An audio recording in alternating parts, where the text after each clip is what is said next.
বন্ধুরা, এই ছোট ট্রেনটি অনেক ধীরে চলতো, তবে যখনই এই ট্রেনটির ইঞ্জিনে অনেক কয়লা দেওয়া হতো তখন এই ট্রেনটি অনেক গতিতে বিশাল বিশাল পাহাড়কে পার করে ফেলতো।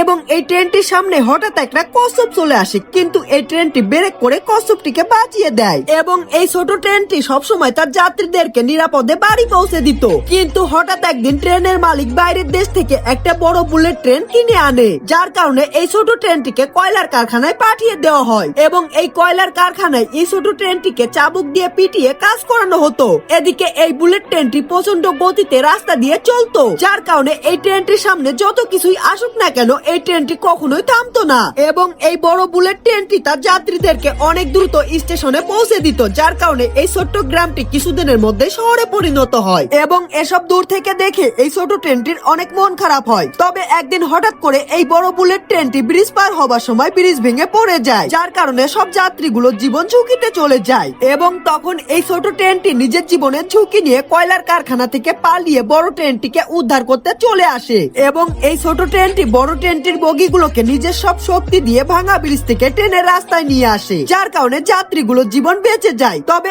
এই বড় ট্রেনটির ইঞ্জিন এখনো ভাঙা ব্রিজের মধ্যে আটকে ছিল, যার কারণে এই ছোট ট্রেনটি আবারও ভাঙা ব্রিজের মধ্যে গিয়ে বড় ট্রেনটির ভারী ইঞ্জিনটিকে অনেক কষ্টে বাঁচিয়ে আনে। তবে এই বড় ট্রেনটির ইঞ্জিনটি অনেক ভারী ছিল, যার কারণে এই ইঞ্জিনটাকে বাঁচাতে গিয়ে ছোট ট্রেনটিতে আগুন ধরে যায় এবং এই ছোট ট্রেনটি পুড়ে ছাই হয়ে যায়। তবে তার এই ভালো কাজের জন্য তার নাম পুরো পৃথিবীতে ছড়িয়ে পড়ে।